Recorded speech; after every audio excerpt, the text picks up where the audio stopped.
Hello everyone, welcome to all. Good morning all of you.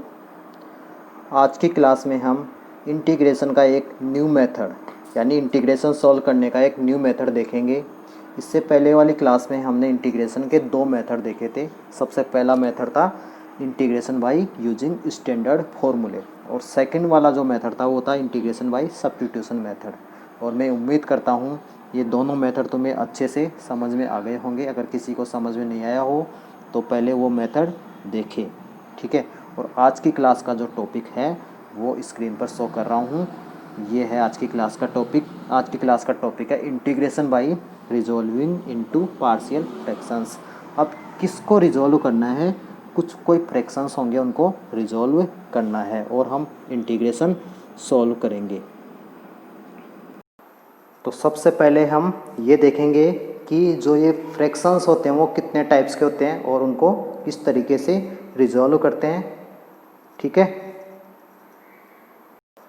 और उसके बाद में हम कुछ रूल्स देखेंगे, यानी जो फ्रैक्शंस होते हैं उनको पार्शियल फ्रैक्शंस में कैसे कन्वर्ट करते हैं, कैसे रिजॉल्व करते हैं, क्या उनके रूल्स होते हैं वो हम देखेंगे, ठीक है।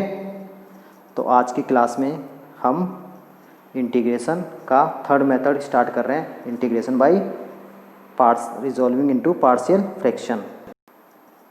तो विदाउट टाइम वेस्टिंग हम आज की क्लास शुरू करने जा रहे हैं। सभी को पेन और कॉपी लेके बैठना है। ऐसा नहीं है कि पेन और कॉपी तो लेके नहीं बैठे और मैथ्स की क्लास में आ गए, ठीक है।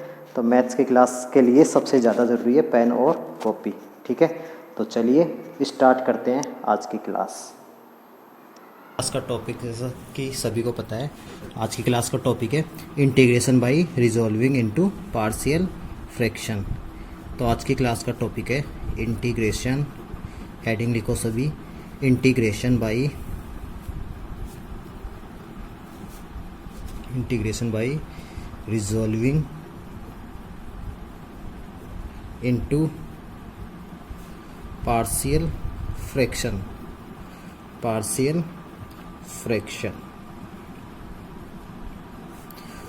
अब सबसे पहले तो हमें पार्शियल फ्रैक्शन से पहले हमें कुछ टर्म्स से अवेयर होना पड़ेगा, कुछ टर्म्स को हमें पहचानना पड़ेगा कि ये टर्म्स क्या होती है।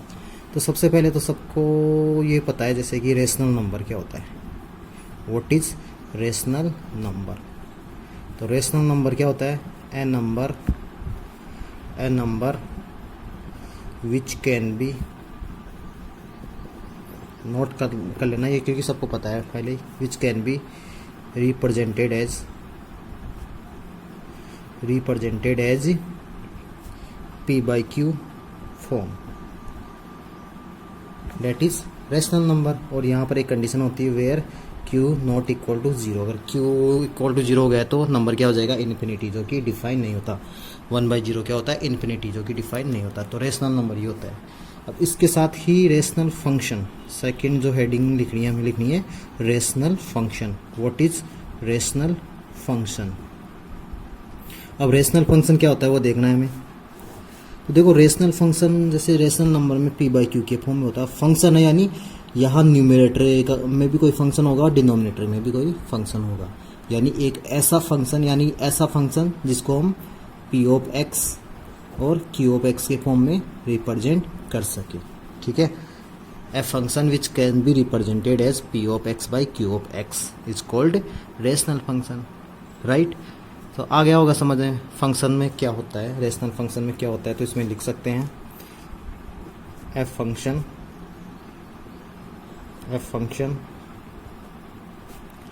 विच कैन बी रिप्रेजेंटेड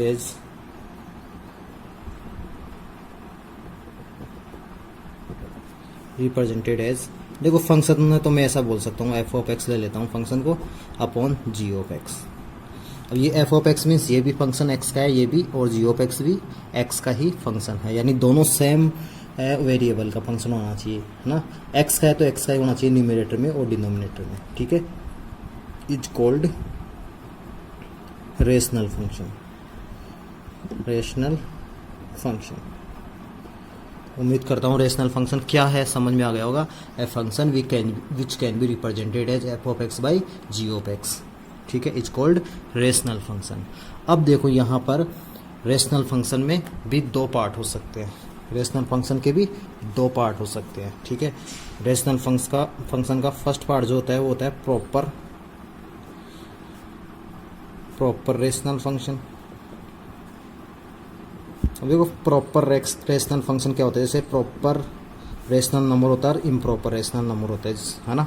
तो प्रॉपर रेशनल नंबर क्या होता है, जैसे कि प्रॉपर रेशनल नंबर को बोल सकता हूँ मैं 3/5 इज प्रॉपर रेशनल नंबर, ठीक है, आ रहा है समझ में। But 4/2 is improper rational number, because इसका आंसर क्या आएगा, मिलेगा हमें 2 मिलेगा, ठीक है। और एक सबसे जो इम्पोर्टेंट बात होती है वो ये होती है, देखो यहाँ पर अपन फंक्शन के रेस्पेक्ट में देख रहे हैं, ये एफ ऑफ एक्स है और ये डिनोमिनेटर में जी ऑफ एक्स है, इसको न्यूमरेटर बोलेंगे ना, न्यूमरेटर, ठीक है। न्यूमरेटर को हम शो करेंगे एन आर से, ठीक है, इसको डिनोमिनेटर बोलते हैं, डिनोमिनेटर, इसको डी आर से शो करेंगे, ठीक है। तो न्यूमरेटर और डिनोमिनेटर समझ में आते हैं। अब न्यूमरेटर भी एक्स का फंक्शन होगा और डिनोमिनेटर भी एक्स का फंक्शन होगा, ठीक है, दोनों एक्स के फंक्शन होंगे। बट यहाँ पर अगर प्रॉपर फ्रैक्शन है, प्रॉपर और एक होता है इम्प्रॉपर फ्रैक्शन, देखो दोनों को साथ ही लिख लेंगे। प्रॉपर फ्रैक्शन कौन सा होगा, प्रॉपर रेशनल नंबर कौन सा होगा, if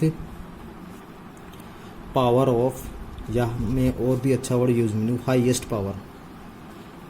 highest power of D R means denominator is greater than N R, यानी if highest power of denominator is greater than highest power और ऑफ न्यूमरेटर, ऐसा है तो वो क्या होगा, प्रॉपर फ्रैक्शन, ठीक है। अब यहाँ ब्रैकेट लगा लेता हूँ मैं, ब्रैकेट का मतलब पावर दोनों के लिए, हाईएस्ट पावर ऑफ डिनोमिनेटर और हाईएस्ट पावर ऑफ न्यूमरेटर, ठीक है। अगर डिनोमिनेटर की हाईएस्ट पावर न्यूमरेटर की हाईएस्ट पावर से ग्रेटर है then it is proper fraction, then it is proper fraction बोल सकते हो, then it is proper fraction. अभी एग्जांपल देंगे तब समझ में आएगा, then it is proper fraction. तो उम्मीद करता हूँ यहाँ तक समझ आ गया होगा प्रॉपर फ्रैक्शन क्या होता है, ठीक है। इसके साथ में ही मैं इम्प्रॉपर फ्रैक्शन का एग्जांपल ले लेता हूँ। सेकंड इसका पार्ट है बी, नोट कर लिया होगा, ठीक है। इम्प्रॉपर फ्रैक्शन क्या होता है, इम्प्रॉपर फ्रैक्शन, तो इसमें लिखोगे if highest power of denominator is less than numerator, ठीक है। अगर डिनोमिनेटर की हाईएस्ट पावर न्यूमरेटर की हाईएस्ट पावर से लेस है then it is improper fraction, ठीक है। फॉर एग्जांपल, जैसे मैं एग्जांपल लेता हूँ, जैसे यहाँ लेता हूँ मैं x² प्लस 2x प्लस 5 और यहाँ पर लिखता हूँ x³ प्लस 3x माइनस 6। तो ये क्या होगा, देखो इसकी न्यूमरेटर की हाईएस्ट पावर 2 है और डिनोमिनेटर की हाईएस्ट पावर 3 है, तो इसको क्या बोलोगे, प्रॉपर फ्रैक्शन। यहाँ देखो इक्वल टू भी हो सकता है, प्रॉपर फ्रैक्शन, ठीक है। अगर मान लो एक एग्जांपल ऐसा है x² प्लस 3x प्लस 5 और यहाँ पर है x² माइनस 2, ठीक है। देखो इसकी हाईएस्ट पावर 2 है, इसकी हाईएस्ट पावर 2 है, दो है ना, इक्वल है, इक्वल भी हो सकता है और लेस भी हो सकता है, याद रखना। तो ये हो गया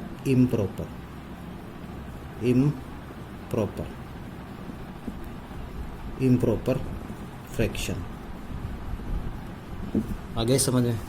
एक और एग्जांपल ले सकते हैं, अगर ऐसा है x प्लस 5 और यहाँ पर है सॉरी यहाँ x² प्लस 5 और यहाँ पर है x minus 5, then it is also improper.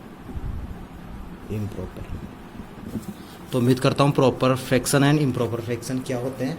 अगर डिनोमिनेटर की पावर देख लें, डिनोमिनेटर की पावर ज़्यादा है न्यूमरेटर की पावर से, तो ये क्या होगा, प्रॉपर फ्रैक्शन।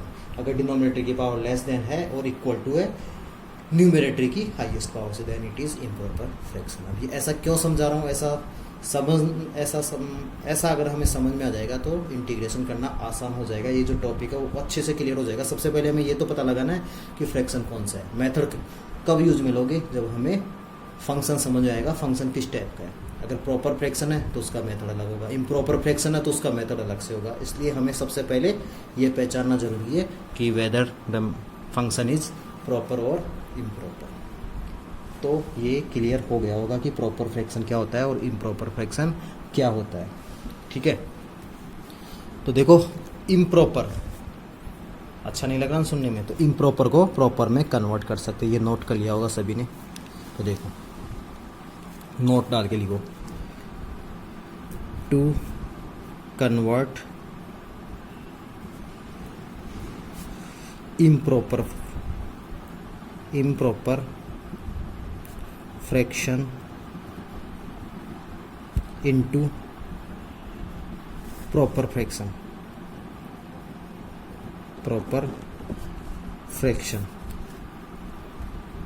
नोट करते जाना है इसको साथ में। To convert improper fraction into proper fraction क्या करोगे, we have to use division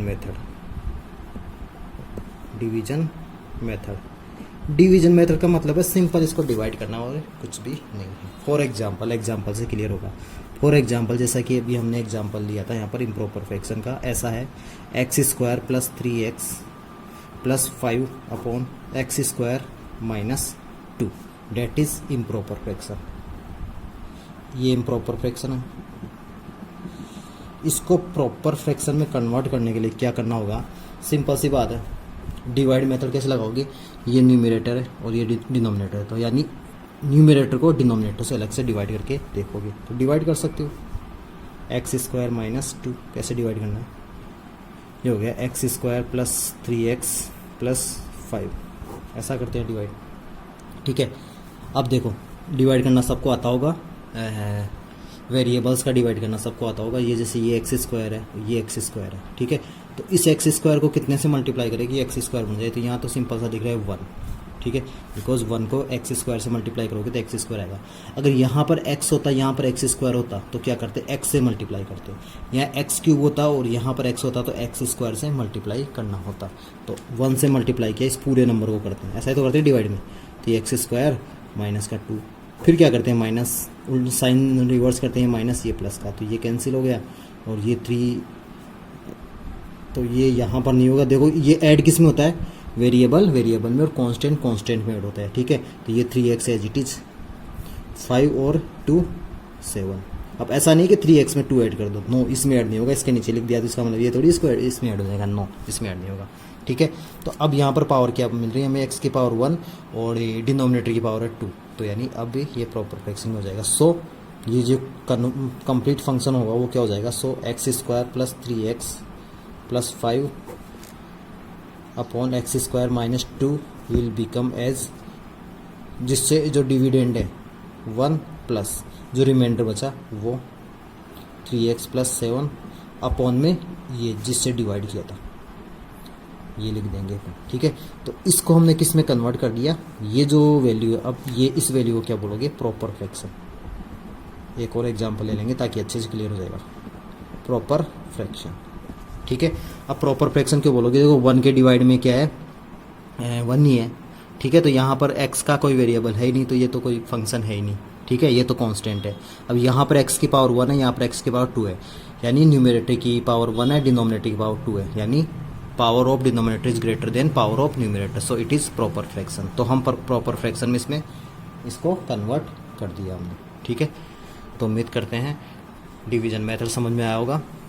improper fraction को प्रॉपर फ्रैक्शन में कैसे कन्वर्ट करते हैं ये बात समझ में आ गई होगी। लिखा हुआ है to convert improper fraction into proper fraction we have to use division method. For example हमने ये एग्जांपल लिया, x² थी, यहाँ पर हाईएस्ट पावर 2 थी, यहाँ पर भी हाईएस्ट पावर 2 थी, यानी इक्वल है पावर, तो इम्प्रॉपर होगा। अगर यहाँ पर पावर लेस होती तो भी हम डिवाइड करते हैं। ठीक है, डिवाइड करना सबको आता होगा, छोटी क्लास में बहुत अच्छे से समझ लिया होगा। एक और एग्जांपल ले लेते हैं, उससे और भी अच्छे से क्लियर हो जाएगा। चलिए नेक्स्ट एग्जांपल लेते हैं, तो नेक्स्ट पेज में लेंगे हम। नोट कर लिया होगा, वैसे नोट करने की इतनी ज़रूरत नहीं है इसको। तो एक और एग्जांपल लेते हैं कि फॉर एग्जांपल, अब की बात पावर थोड़ा ऐसा ले लेते हैं। ये है x³ plus 2x² minus 5x plus 7, और यहाँ पर है x प्लस 1। ये कोई फंक्शन था, यानी f(x) अपॉन g(x) इस टाइप से गिवन है।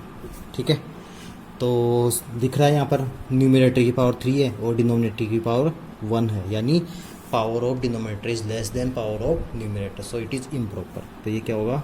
इम्प्रॉपर फ्रैक्शन, इम्प्रॉपर फ्रैक्शन होगा ये। अब इम्प्रॉपर फ्रैक्शन को प्रॉपर फ्रैक्शन में कन्वर्ट करने के लिए अगेन डिवाइड करते हैं हम, डिवीजन मेथड लेते हैं। x प्लस 1 से डिवाइड करना है किसको?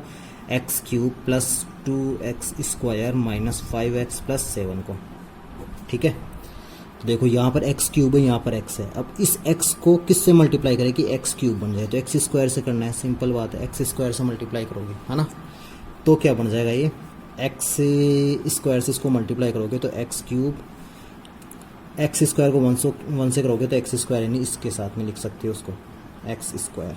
साइन चेंज करोगे, ये माइनस ये कैंसिल हो जाएगा। 2x² माइनस x² बच जाएगा, माइनस का 5x प्लस का 7। ठीक है, अब देखो इम्प्रॉपर कब तक होता है? जब ये पावर इसकी पावर से कम ना हो जाए। अभी 2 है इसकी पावर और इसकी पावर 1 है, तो फिर से डिवाइड करना पड़ेगा। अभी तो इससे कराओगे। अब इस x को किससे मल्टीप्लाई करें कि x² आ जाए? x से करना होगा, प्लस x से मल्टीप्लाई करना होगा। साइन भी ध्यान रखना है, जो इसका साइन है वही साइन होना चाहिए। ठीक है, तो x को x से मल्टीप्लाई किया x², x को 1 से किया प्लस का x, तो इसके साथ में लिख सकता हूँ मैं। ठीक है, अब इसके साइन चेंज हो गए, ये माइनस, ये प्लस था तो ये भी माइनस। ठीक है, ये कैंसिल, माइनस का 5x माइनस का x माइनस का 6x प्लस 7। ठीक है, अभी भी देखो इसकी पावर क्या है? इक्वल आ रही है। इसकी पावर यहाँ x है तो एक बार और डिवाइड करना पड़ेगा। समझ आ रहा है क्यों ऐसा कर रहे हैं? क्यों? बिकॉज इसकी पावर यहाँ पर x है, यहाँ पर भी x है, तो अभी भी इम्प्रॉपर हो सकता है। तो हमें क्या करना होगा? इस x को किससे मल्टीप्लाई करना होगा कि -6 आ जाए? तो -6 से मल्टीप्लाई करना होगा, सिंपल। तो -6 को इससे करो -6x, और इसको किससे किया? माइनस का 6। तो उसके बाद में ये साइन प्लस हो जाएगा, ये भी प्लस हो जाएगा, ये कैंसिल, और ये 13 हो जाएगा। ठीक है, तो अब क्या करना होगा? इस फंक्शन को कैसे लिखना होगा? 100, यहाँ समझ में आ जाएगा। 100, ये जो फंक्शन था हमारा वो क्या बन जाएगा? देखो, जो डिविडेंड है उसको यहाँ लिखोगे x² प्लस x माइनस 6। अब इसके डिवाइड में कुछ नहीं लिखोगे, प्लस ये जो रिमाइंडर बचता है अपॉन जिससे हमने डिवाइड किया x प्लस 1। अब बिकॉज इसके डिवाइड में तो 1 है तो इसको कुछ नहीं बोलोगे, ये कौन सा प्रॉपर और इम्प्रॉपर, ये कोई फ्रैक्शन नहीं है। बिकॉज जो डिनोमिनेटर में वो किसका फंक्शन आ रहा है? x का फंक्शन नहीं है, तो इसको कोई सा भी फंक्शन नहीं बोलोगे, सिंपल फंक्शन है। और ये क्या है? Proper fraction. तो ये प्रॉपर फ्रैक्शन में कन्वर्ट हो गया। तो उम्मीद करता हूँ कि प्रॉपर फ्रैक्शन में कन्वर्ट करना आ गया होगा सभी को इजीली। ठीक है, तो अब नेक्स्ट देखते हैं जो सबसे ज़्यादा इम्पोर्टेंट है, वो हम देखते हैं पार्शियल फ्रैक्शन। तो ये समझ में आ गया होगा क्या होता है। अभी तो जस्ट ये सोच किया हमने, अब पार्शियल फ्रैक्शन देखना है।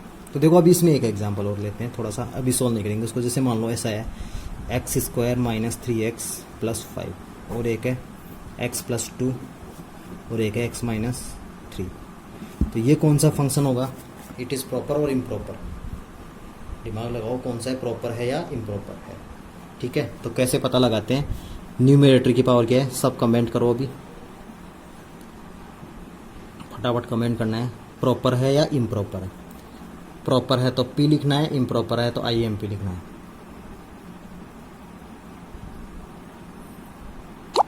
तो चलो देखो पता कैसे लगाते हैं, जिसने भी रिप्लाई किया। ठीक है, इसकी पावर हाईएस्ट पावर 2 है, और यहाँ पर हाईएस्ट पावर क्या होगा? 1 नहीं है, ये x इससे भी तो मल्टीप्लाई होगा। तो इसकी पावर 1, x की पावर 1 है, x की पावर 1 है, तो यहाँ पर भी हाईएस्ट पावर क्या है? 2। बिकॉज एक पावर इसकी है, एक पावर इसकी है। अब ऐसा नहीं ये 1 है, ये 1 है, तो इसको क्या बोल दो, वैसे भी इम्प्रॉपर ही हो जाएगा वो तो, ठीक है। लेकिन यहाँ पर ये पावर और ये पावर कितना हो जाएगा, 2s की पावर, यानी ये कौन सा है, इम्प्रॉपर, ठीक है। जिसने भी कमेंट किया अच्छी बात है। तो ये समझ में आ गया अब प्रॉपर और इम्प्रॉपर फ्रैक्शन क्या होता है। अब हमें समझना है जो सबसे इम्पोर्टेंट हेडिंग है आज की क्लास की, वो है resolving into partial fraction. Partial fraction, अब ये पार्शियल फ्रैक्शन क्या होता है? अब पार्शियल फ्रैक्शन कुछ ही नहीं होता, जो प्रॉपर और इम्प्रॉपर फ्रैक्शन होता है। अगर इम्प्रॉपर है तो उसको प्रॉपर फ्रैक्शन में कन्वर्ट करेंगे। तो पार्शियल फ्रैक्शन एक्चुअल में क्या होता है, जो प्रॉपर फ्रैक्शन है उसको दो पार्ट में डिवाइड करेंगे, ठीक है। उसको दो पार्ट में सम और सब्सट्रैक्शन के फॉर्म में उसको डिवाइड करेंगे, उसको रिजॉल्व करेंगे, उसको दो पार्ट करेंगे, ठीक है। पार्शियल फ्रैक्शन का मतलब होता है, यहाँ पर लिख लेना, to convert proper fraction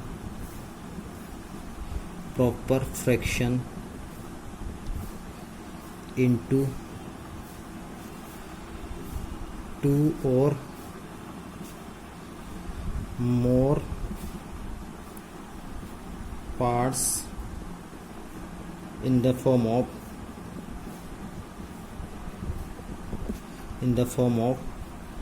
sum और सम के फॉर्म में, in the form of some, ठीक है। In the form of some के फॉर्म में हम इनको स्प्लिट करेंगे, टू पार्ट्स में कन्वर्ट करेंगे, उसको टू पार्ट में उनको डिवाइड करेंगे। तो ये सबको समझ में आ गया कैसे कन्वर्ट करते हैं, ठीक है। पार्शियल फ्रैक्शन में कैसे कन्वर्ट करते हैं वो एग्जाम्पल से भी समझ में आ जाएगा, ठीक है। तो अब हमें नेक्स्ट हेडिंग लिखनी है रूल्स, ठीक है। पार्शियल फ्रैक्शन में कैसे कन्वर्ट करते हैं उसके कुछ रूल्स होते हैं, ठीक है। तो यहाँ पर हेडिंग लिखो, सबसे इम्पोर्टेंट है ये, रूल्स फॉर रिजॉल्विंग फ्रैक्शंस। और फ्रैक्शंस का मतलब यहाँ प्रॉपर और इम्प्रॉपर दोनों हो सकता है, फ्रैक्शंस इनटू, और सबसे अगर क्लियर वर्ड बोलूँ यहाँ पर, फ्रैक्शन का मतलब होगा proper fraction into partial fraction. Partial fraction में कैसे कन्वर्ट करते हैं, ठीक है।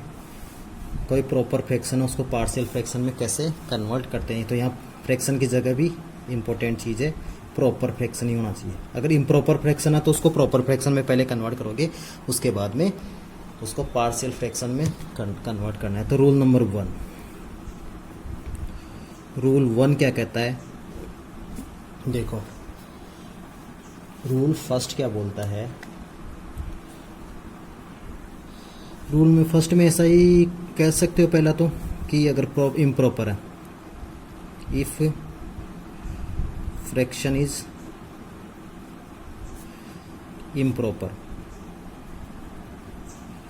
improper then divide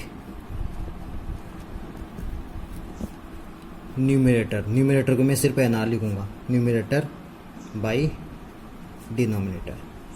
अगर इम्प्रॉपर फ्रैक्शन है तो ही करना है, अदरवाइज और ऐसा कुछ भी नहीं करना, ठीक है। अब सेकंड क्या करना होगा, सेकंड रूल हमें ये देखना होगा, हालांकि प्रॉपर फ्रैक्शन के लिए फर्स्ट रूल होगा, ठीक है। तो इसमें देखेंगे if denominator are not in factor form, अगर डिनोमिनेटर जो गिवन वो फैक्टर फॉर्म में नहीं है तो सबसे पहले क्या होगा, then first factorise the denominator. For example अगर फैक्टर के फॉर्म में गिवन है तो हमें फैक्टराइज नहीं करना। फॉर एग्जाम्पल ऐसा गिवन है 1/x² प्लस 5x प्लस 6, इसके फॉर्म में गिवन है, ठीक है। तो ये न्यूमरेटर ये डिनोमिनेटर है, तो यहाँ पर हमें इसका फैक्टर करना होगा। तो सबसे पहले इसको कैसे कन्वर्ट करना होगा, इसके फैक्टर क्या हो जाएंगे, x+2 और x+3। समझ में आ रहा है कैसे करते हैं फैक्टर, यानी ऐसे दो नंबर लेना है जो मल्टीप्लाई करने पर 6 आना चाहिए और ऐड करने पर 5 आना चाहिए। तो 2 और 3 होता है, तो डिवाइड करके देखना, अगर प्रैक्टिस करोगे तो ये डायरेक्ट भी कर सकते हो, ठीक है। तो सबसे पहले हमें फैक्टर करना है। अगर पहले से फैक्टराइजेशन फॉर्म में गिवन है तो हमें फैक्टर करने की ज़रूरत नहीं है। अब जैसे ये फैक्टर के फॉर्म में, तो इसका फैक्टर क्या करोगे, तो पहले से फैक्टर के फॉर्म में तो इसका फैक्टर नहीं करना। तो सबसे पहले ध्यान रखना है, अगर फ्रैक्शन इम्प्रॉपर है तो उसको सबसे पहले प्रॉपर बनाना है, और प्रॉपर में भी अगर डिवाइड जो डिनोमिनेटर है उसमें फैक्टर के फॉर्म में नहीं गिवन है तो सबसे पहले हमें फैक्टर करना है उसके। अगर फैक्टर गिवन है तो हमें कोई प्रॉब्लम नहीं है, ठीक है। चलो, ये तो सबसे पहला काम हो गया, ठीक है। अभी इसको ऐसा नहीं बोला कि ये पार्शियल फ्रैक्शन में रिजोल्व, नो नो नो, ये पार्शियल फ्रैक्शन में भी रिजोल्व नहीं है, ठीक है। अब देखो पार्शियल फ्रैक्शन में कन्वर्ट करने के लिए, अभी तो ये सिंपल फैक्टर किया हमने, अभी कोई पार्शियल फ्रैक्शन में नहीं किया, इसको नोट कर लिया होगा, ठीक है। मैं थोड़ा सा टाइम देता हूँ, तुम इसको फटाफट नोट करो, कुछ समझने में लग गए होंगे।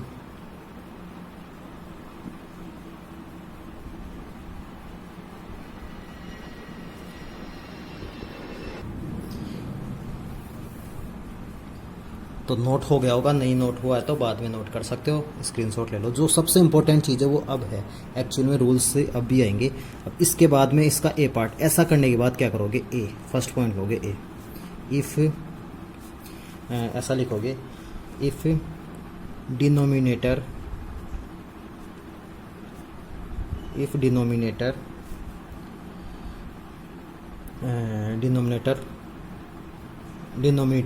डिनोमिनेटर्स फैक्टर, यानी ये डिनोमिनेटर का factor, denominators factors are simple,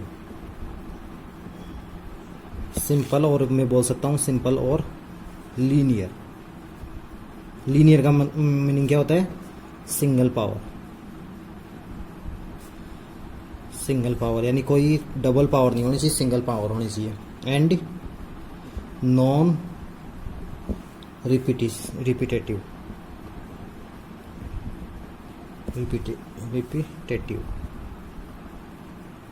ठीक है। देन रिजॉल्व सच एज, ठीक है।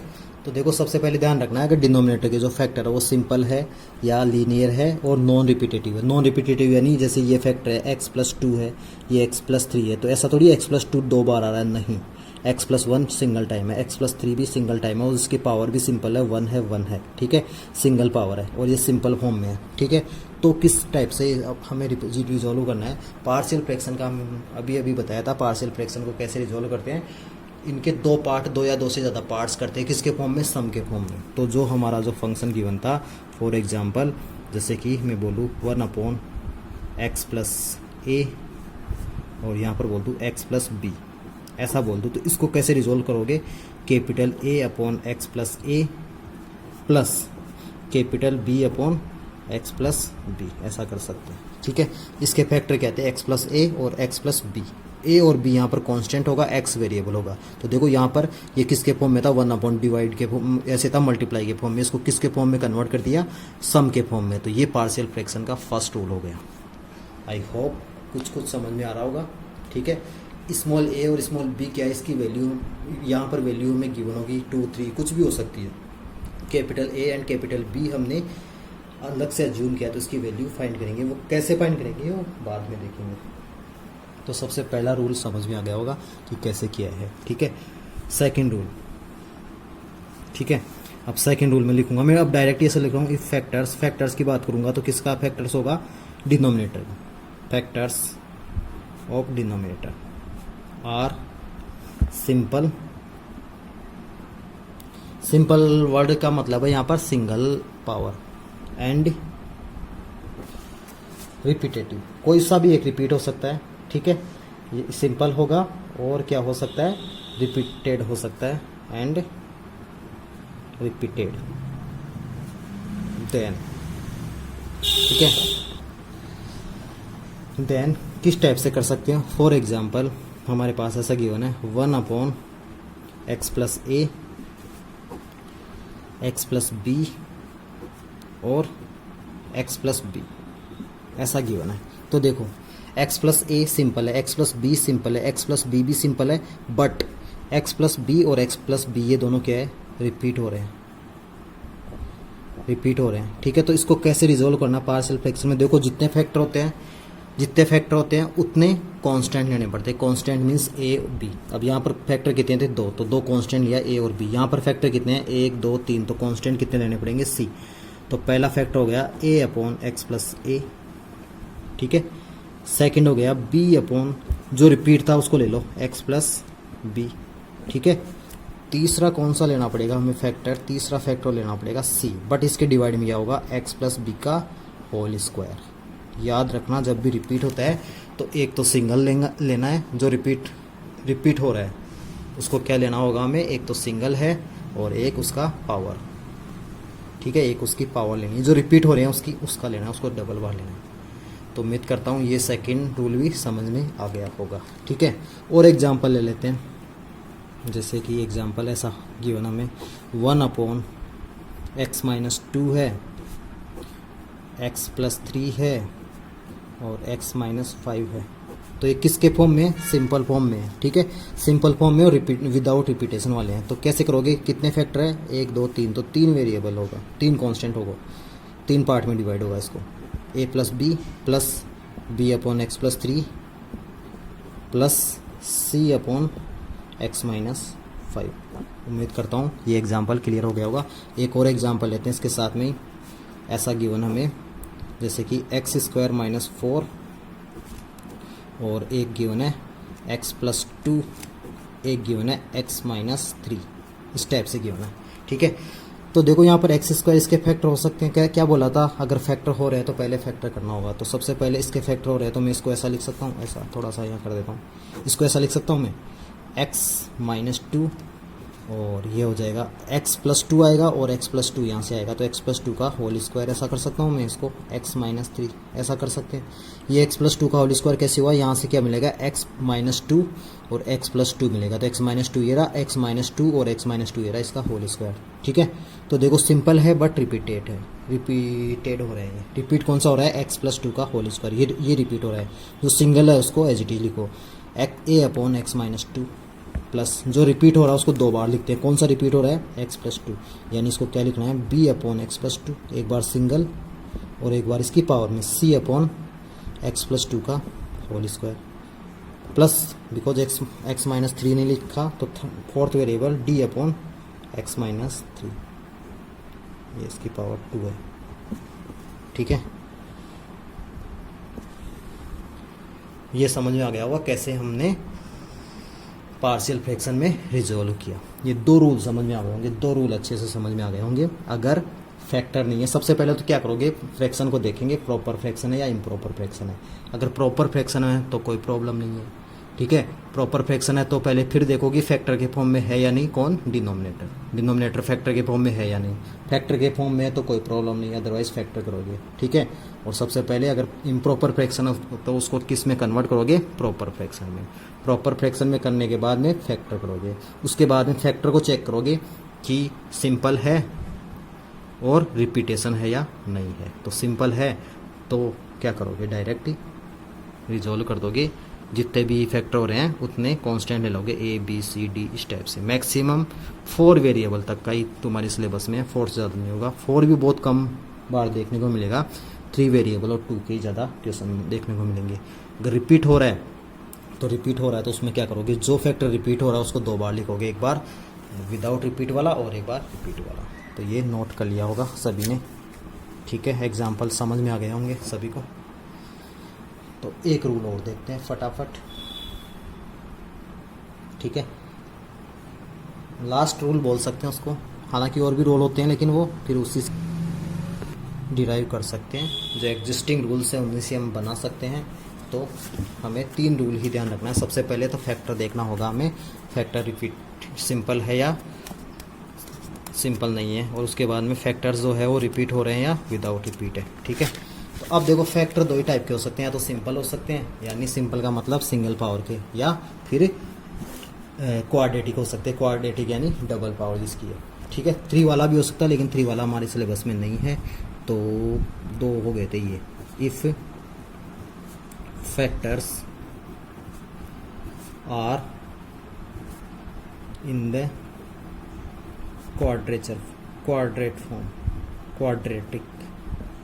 क्वाड्रेटिक नेचर बोल सकते हो, नेचर।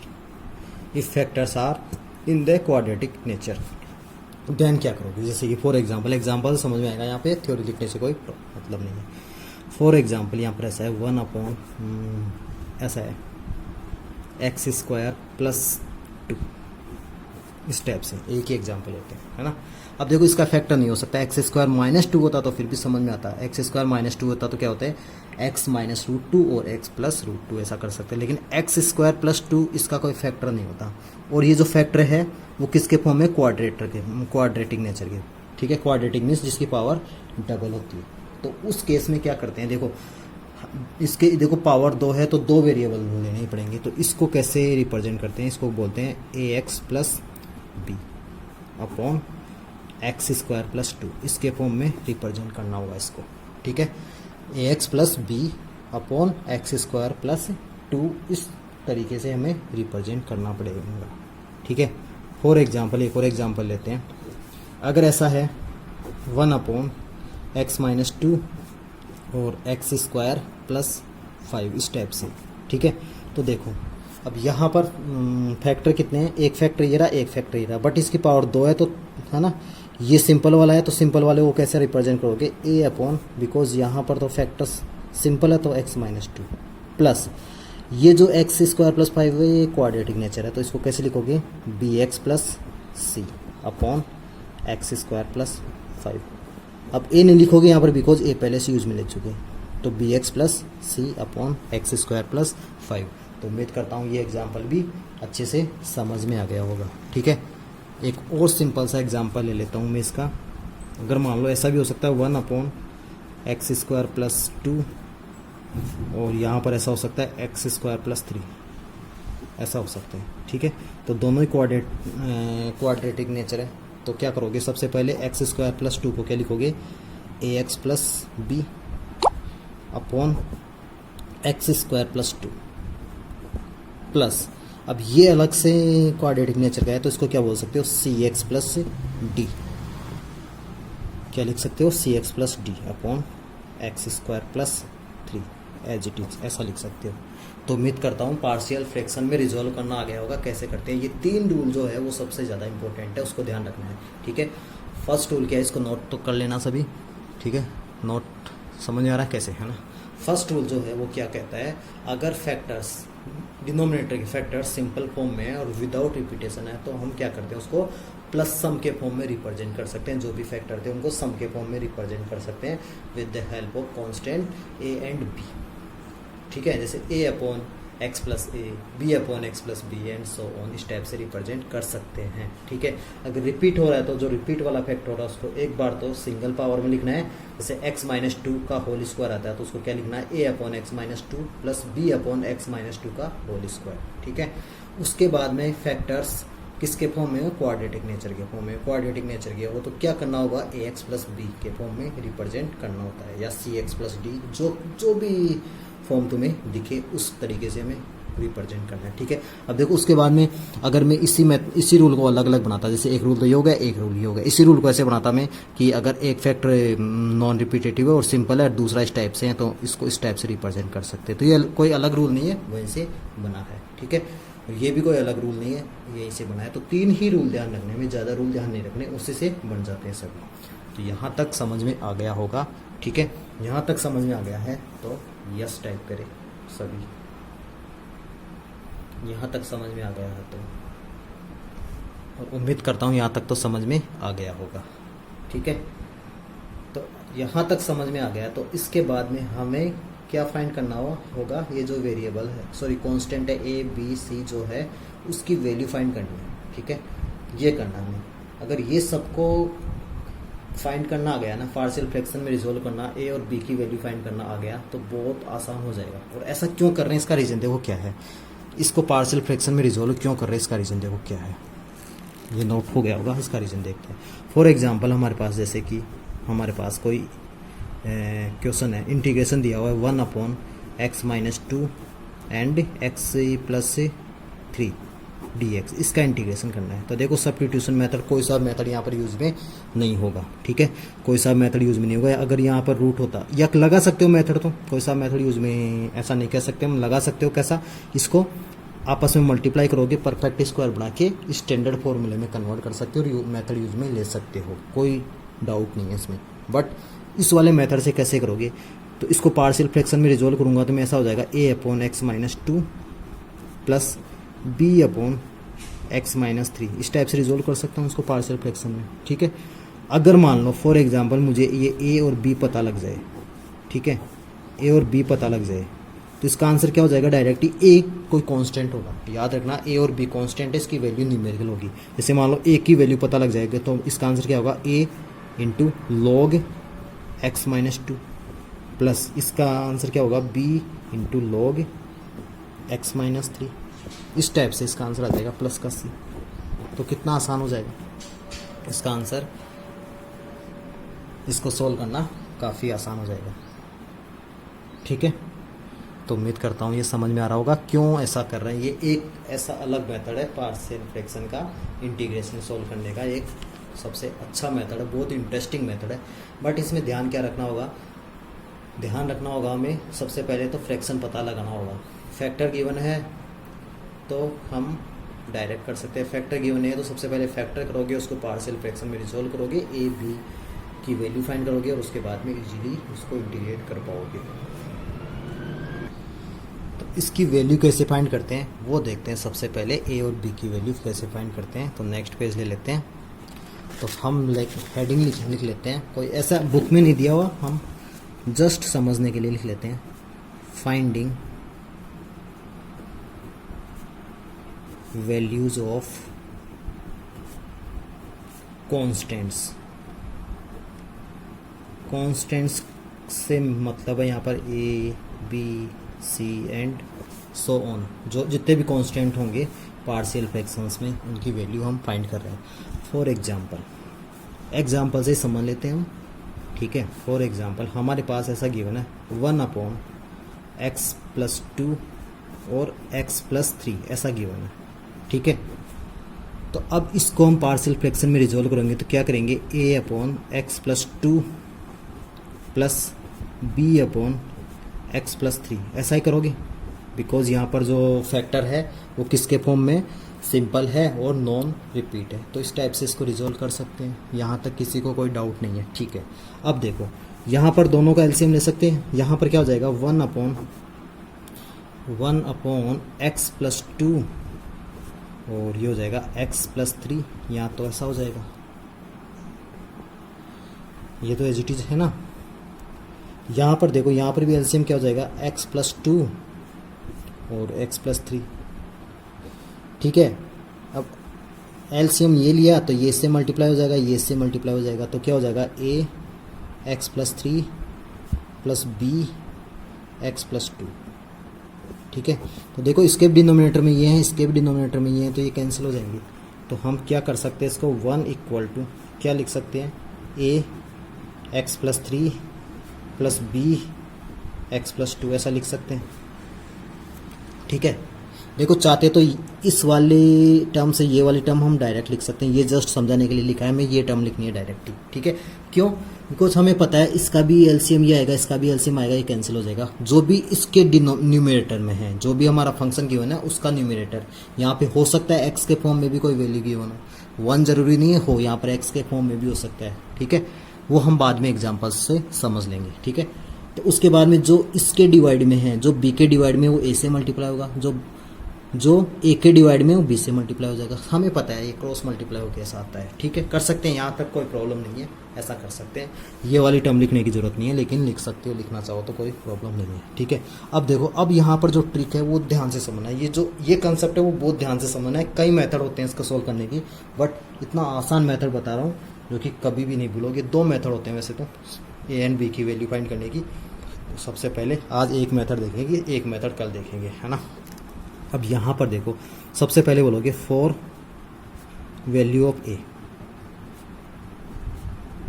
अगर ए की वैल्यू फाइंड करनी है, ध्यान से समझना क्या बोलना चाह रहा हूँ।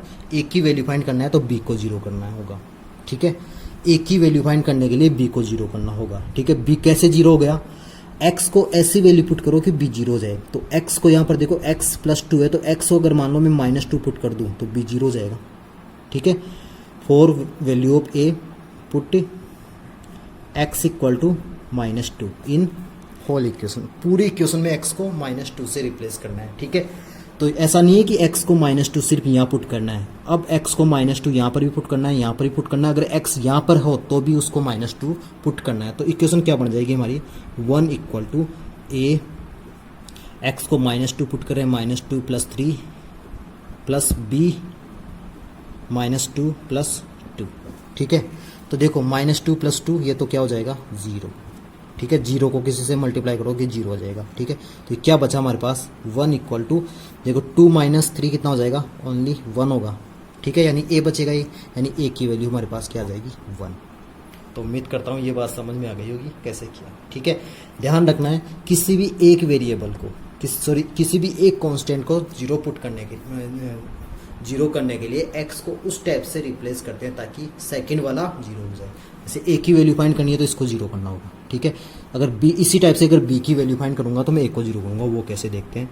फॉर वैल्यू ऑफ बी, अगर बी को जीरो पुट करना है, यहाँ देखो एक्स को बी को जीरो पुट करना है तो एक्स को क्या पुट करूँ मैं, एक्स को माइनस थ्री पुट करना होगा ऑब्वियसली, ठीक है। Put X equal to minus three.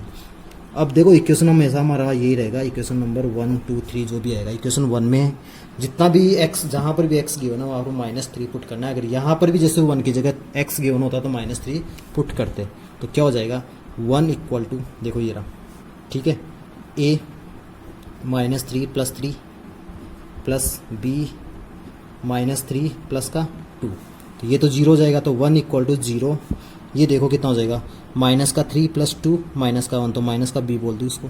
तो बी की वैल्यू कितनी मिल जाएगी हमारे को, माइनस का वन। तो उम्मीद करता हूँ ए और बी की वैल्यू फाइंड करनी आ गई। ऐसा नहीं कि दोनों को जीरो पुट कर दे, बिकॉज एक्स को एक टाइम एक ही कांस्टेंट पुट कर सकते हो, ठीक है। तो एक बार एक टर्म को जीरो, एक कांस्टेंट को जीरो करना होगा और सेकेंड टाइम दूसरे कांस्टेंट को जीरो करना होगा, ठीक है। तो ये बात समझ में आ गई होगी। एक बार बी को जीरो पुट किया तो बी को जीरो करने के लिए एक्स को माइनस टू पुट करना पड़ेगा, ठीक है। बिकॉज यहाँ से दिख जाएगा, अपने आप ही दिख जाएगा, बहुत आसान है वैल्यू फाइंड करना, इतना कोई टफ नहीं है, ठीक है। अगर बी को जीरो करना है तो एक्स को माइनस टू पुट किया, ए को जीरो पुट करना है तो एक्स को माइनस थ्री पुट किया, ठीक है। तो ए और बी की वैल्यू आ गई, ए की वैल्यू 1 आ गई और बी की वैल्यू -1 आ गई। तो जहाँ पर हमने पार्शियल फ्रैक्शन में रिजोल्व किया था वहाँ पर इसकी वैल्यू पुट कर दो, ठीक है। सो देखो हमारे पास ये था 1/x प्लस टू एक्स से plus three equal to A upon ये था। तो देखो मैं इसको वापस लिख देता हूँ, हमें गिवन था 1/x plus to and x plus three, और अगर मान लो इसका इंटीग्रेशन गिवन है तो हम इसको किस में रिप्रेजेंट कर चुके थे, a upon x plus two plus B upon x plus three, इसमें रिजोल्व कर चुके थे हम, ठीक है, इक्वल टू। तो अब यहाँ पर ए की वैल्यू तो क्या मिली हमें 1, तो 1/x प्लस टू, और बी की वैल्यू माइनस का मिली है तो माइनस का 1 मिली, तो x प्लस थ्री dx, ऐसा कर सकते हैं, ठीक है। अब देखो इसका इंटीग्रेशन करना बहुत आसान है, 1 अपॉन, देखो यहाँ पर single power x square plus two नहीं है, एक्स स्क्वायर प्लस टू होती तो लॉग वाला फॉर्मूला नहीं लगता, ठीक है। तो यहाँ पर कौन सा फॉर्मूला लगेगा, लॉग वाला लगेगा, बिकॉज एक्स की पावर यहाँ पर सिंपल है, log x plus to minus log x plus three plus का सी। तो देखो यहाँ पर log m minus log m n वाला लग जाएगा, तो क्या हो जाएगा, log x plus two upon x plus three plus c, ये इसका क्या हो जाएगा आंसर। तो उम्मीद करता हूँ समझ में आ गया होगा। पार्शियल फ्रैक्शन में रिजोल्व करने के बाद क्या करना होगा, सबसे पहले तो क्या करोगे, जो भी जो भी प्रॉपर फ्रैक्शन गिवन है उसको पार्शियल फ्रैक्शन में रिजोल्व करोगे और उसके बाद में ए और बी की वैल्यू फाइंड करोगे और उसके बाद में इजीली इंटीग्रेशन कर सकते हो। यहाँ पर जरूरी नहीं है ए की वैल्यू, ए और बी की वैल्यू 1 1 ही आए, कभी 2 आ सकती है, 3 आ सकती है, कुछ भी आ सकता है, वो आएगी अकॉर्डिंग टू क्वेश्चन। तो यहाँ तक समझ में आ गया होगा, ठीक है। तो कैसे ए बी और सी की वैल्यू फाइंड करते हैं, यहाँ पर तो बहुत सिंपल एग्जांपल लिया है हमने, बहुत सिंपल था, ठीक है। तो बट ए और बी की वैल्यू कैसे फाइंड करते हैं ये समझ में आ गया होगा। अब एक और नेक्स्ट एग्जांपल लेते हैं, उससे और भी अच्छे से क्लियर हो जाएगा। और ये ज़्यादा जितनी प्रैक्टिस करोगे उतना ज़्यादा समझ में आएगा ये, ठीक है। तो चलिए नेक्स्ट एग्जांपल देखते हैं नेक्स्ट पेज में।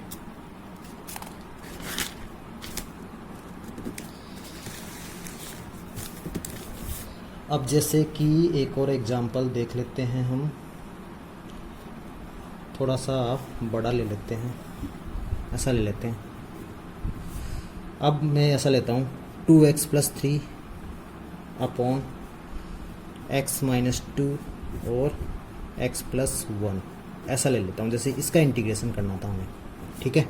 तो सबसे पहले तो चेक करेंगे प्रॉपर फ्रैक्शन है इम्प्रॉपर है। तो प्रॉपर फ्रैक्शन है बिकॉज न्यूमरेटर की पावर 1 है, हाईएस्ट पावर x की, और डिनोमिनेटर की पावर 1 ये 2 है, तो प्रॉपर फ्रैक्शन है, तो इसको डिवाइड करने की ज़रूरत नहीं है। उसके बाद में डिनोमिनेटर के फैक्टर हो रहे हैं, बिल्कुल हो रहे हैं, ठीक है। तो हम डायरेक्ट इसको क्या कर सकते हैं, तो हम क्या कर सकते हैं, ऐसे ले सकते हैं इसको, लेट 2x + 3 अपॉन x - 2 और x + 1 इक्वल टू, देखो न्यूमरेटर से कोई मतलब नहीं है, न्यूमरेटर में यहाँ पर कुछ भी हो पावर, ये पावर का तो पहले गेम ओवर हो जाता है हमारा, ठीक है, प्रॉपर और इम्प्रॉपर में, ठीक है। तो इसका कोई मतलब नहीं है, जो भी उसको कुछ छेड़ना ही नहीं है, देखना ही नहीं है।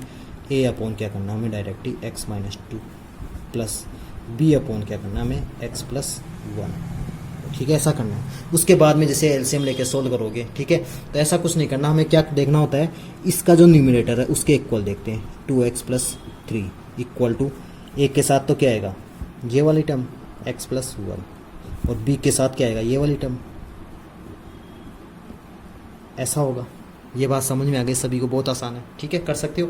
चाहते तो तुम इसका एलसीएम लेके सोल्व करते, इससे ये कैंसिल हो जाता तो भी वही बात होती, ठीक है, आ रहा है समझ में। अब इससे पहले वाले क्वेश्चन में क्या था, यहाँ पर 1 था, यहाँ पर 2x + 3, कोई प्रॉब्लम नहीं, लेकिन ऐसा नहीं, यहाँ पर भी कन्फ्यूजन क्या होता है, यहाँ पर पहले 1 था तो a अपॉन, अब तुम क्या करते हो, यहाँ पर 2x + 3 भी लेते हो, नो नो नो, ऐसा कुछ नहीं करना, इसको एज इट इज रखना है, ठीक है। तो सबसे पहले क्या करोगे, फॉर वैल्यू ऑफ ए, लिखने की जरूरत नहीं है, ये बाद में बताऊंगा क्या लिखना होता है, पहले तो तुम समझो, फॉर वैल्यू ऑफ ए, यहाँ ये लाइन लिखने की जरूरत नहीं होती, क्या लिखते हैं वो बाद में बताएंगे ना। एक को वैल्यू फाइंड करने के लिए बी को 0 करना होगा, तो बी 0 कब हो सकता है, जब x को मैं 2 पुट करूँ, -2 नहीं, बिकॉज ये -2 पहले से, तो पुट x = 2। अब x को 2 पूरे इक्वेशन में पुट करना होगा। इसको देखो हम मान लेते हैं इक्वेशन नंबर 1 और इसको मान लेते हैं इक्वेशन नंबर 2, तो इक्वेशन नंबर 2 में पुट कर रहे हैं, ठीक है, इन इक्वेशन 2, ठीक है। तो x को 2 यहाँ पर भी पुट करना है, ऐसा नहीं कि यही करना है केवल, x को 2 यहाँ पर भी करना है, तो कितना हो जाएगा, 4 + 3 इक्वल टू a 2 + 1 प्लस 0 कर सकता हूँ इसको, b × 0, बिकॉज 2 - 2 0, तो 4 + 3 कितना हो जाएगा 7, और ये कितना हो जाएगा 3a, तो a की वैल्यू कितनी हो जाएगी, सिंपल 7/3, ठीक है। इसी टाइप से फॉर वैल्यू ऑफ बी क्या करोगे, put x equal to, x को क्या पुट करना होगा, a को 0 करना होगा, और यहाँ x + 1 है तो क्या करना होगा, x को -1 पुट करना होगा, ठीक है, इन इक्वेशन 2। इक्वेशन 2 कौन सा, ये यहाँ पर x को -1 पुट करना होगा, तो -2 + 3 equal to a × 0 plus b क्या हो जाएगा, -1 -2, तो ये कितना हो जाएगा, 2 - 1 1 इक्वल टू b की वैल्यू कितनी हो जाएगी, ये -3 तो -3b, तो b की वैल्यू कितनी हो जाएगी, -1/3। तो ये बात सबको समझ में आ गई होगी, a की वैल्यू 7/3 और b की वैल्यू -1/3। उम्मीद करता हूँ यहाँ तक समझ में आ गई होगी, ठीक है। अब a और b की वैल्यू कौन से इक्वेशन में पुट करोगे, 1 वाली इक्वेशन में, जो कि हमने यहाँ ली थी, ये वाली, ठीक है। तो ए और बी की वैल्यू यहाँ पुट कर सकते हो।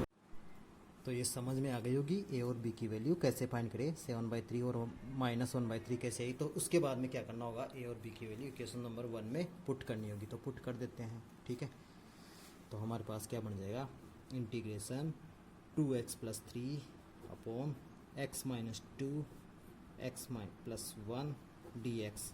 अब देखो यहाँ पर परफेक्ट स्क्वायर बना के ऐसे सोल्व करना थोड़ा मुश्किल हो जाता है, यहाँ आसान है, ठीक है। उसके बाद में वह एक ही वैल्यू आई थी 7/3, देखो ये था। तो अब यहाँ पर ये कुछ नहीं करना, केवल 7/3 x - 2, b की वैल्यू -1/3 तो -1/3 ये आ गया 1/x + 1 और ये dx। अब इसका इंटीग्रेशन करना आसान है, 7/3 कांस्टेंट है, बाहर आ जाएगा, 1/x - 2 का log इस टाइप से हो जाएगा, 1/3 बाहर और log x + 1 + c, ये इसका आंसर हो जाएगा, ख़त्म बात। समझ में आ गया किस तरीके से हम सोल्व करते हैं, पार्शियल फ्रैक्शन में किस तरीके से सोल्व करते हैं, पार्शियल फ्रैक्शंस के क्या रूल होते हैं, कैसे रिजॉल्व करते हैं, रिजॉल्व करने के बाद में हम कैसे ए और बी की वैल्यू फाइंड करते हैं और किस तरीके से हम इंटीग्रेशन करते हैं। तो ये समझ में आ गया होगा आज की क्लास में, ठीक है। तो आज की क्लास में हमने क्या देखा है कि सबसे पहले तो फ्रैक्शंस देखें, फ्रैक्शंस कितने टाइप के हो सकते हैं, प्रॉपर फ्रैक्शन और इम्प्रॉपर फ्रैक्शन हो सकते हैं, ठीक है। उसके बाद में भी क्या देखा हमने कि जो प्रॉपर फ्रैक्शन होता है या इम्प्रॉपर फ्रैक्शन होता है उसको प्रॉपर फ्रैक्शन में कन्वर्ट कर सकते हैं डिवीजन मेथड से। उसके बाद में उनके रूल्स देखा था कि पार्शियल फ्रैक्शन में कैसे रिजॉल्व कर सकते हैं, पार्शियल फ्रैक्शन क्या होता है, जो भी प्रॉपर फ्रैक्शन होता है उनको सम के फॉर्म में रिप्रेजेंट कर सकते हैं, सम के फॉर्म में करना है, सब्सट्रैक्शन का तो हम वो तो वैल्यू आ जाती है नेगेटिव, उसमें कोई प्रॉब्लम नहीं है, सम के फॉर्म में रिप्रेजेंट कर सकते हैं, ठीक है। और फिर उसके रूल्स देखे तो हमने किस तरीके से पार्शियल फ्रैक्शन में हमने रिजॉल्व किया था, ठीक है। और उसके बाद में ए और बी जो कि कांस्टेंट होते हैं उसकी वैल्यू फाइंड करना सीखी है और वापस इक्वेशन में पुट करना सीखा है, ठीक है। तो आज की क्लास में हम इतना ही देखते हैं, अगर और बाकी बड़ी क्लास दूंगा तो वीडियो भी लेंदी हो जाएगा और कुछ समझ में भी नहीं आएगा, कुछ तो स्किप कर देंगे अभी, ठीक है।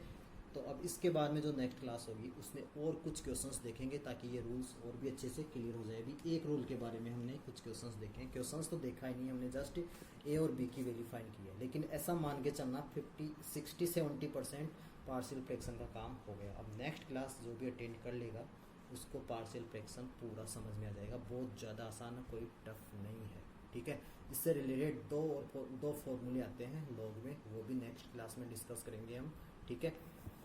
आ रहा समझ में, तो हम अब नेक्स्ट क्लास में बात करेंगे। इस क्लास को यहीं पर एंड करते हैं। उम्मीद करता हूँ आज की क्लास अच्छी लगी होगी, तो ज़रूर कमेंट करना है, यहीं पर कमेंट करना है, ठीक है।